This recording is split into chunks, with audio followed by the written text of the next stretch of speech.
അണ്ടർ-20 ലോകകപ്പ് ഫൈനലിൽ അർജന്റീന മൊറോക്കയെ നേരിടും.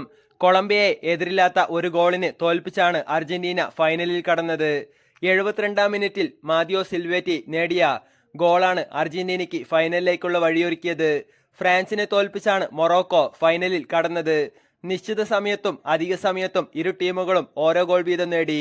പിന്നീട് പെനാൽറ്റി ഷൂട്ടൌട്ടിലാണ് വിജയികളെ നിശ്ചയിച്ചത്. അർജന്റീനയ്ക്കെതിരെ കൊളംബിയ ഗംഭീര പ്രകടനം പുറത്തെടുത്തിരുന്നു. ആദ്യ പകുതിയിൽ കൂടുതൽ ആക്രമണം നടത്തിയതും കൊളംബിയായിരുന്നു. എന്നാൽ 5 താരങ്ങൾ ഉൾപ്പെടുന്ന അർജന്റീന പ്രതിരോധം പലപ്പോഴും ഗോൾ അകറ്റി നിർത്തി. ഇതോടെ ആദ്യ പകുതിയിൽ ഗോൾ ഒഴിഞ്ഞു നിന്നു. രണ്ടാം പകുതിയിൽ അർജന്റീന കോച്ച് ഡിയാഗോ പ്ലാസന്റെ തന്ത്രം മാറ്റി പ്രതിരോധത്തിൽ നിന്ന് ആക്രമണത്തിലേക്ക് മാറി. ഇത് ഫലം കാണുകയും ചെയ്തു. 72-ാം മിനിറ്റിൽ ഗോൾ പിറന്നു. പകരക്കാരനായി ഇറങ്ങിയ സിൽവേറ്റി കൊളംബിയൻ ഗോൾ കീപ്പറെ കബളിപ്പിച്ച് വലകുലുക്കി. മേജർ ലീഗ് സോക്കറിൽ ഇന്റർ മിയാമിയുടെ താരമാണ് സിൽവേറ്റി.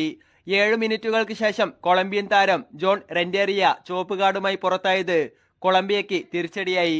അതിൽ നിന്ന് തിരിച്ചു കയറാൻ അവർക്ക് സാധിച്ചില്ല.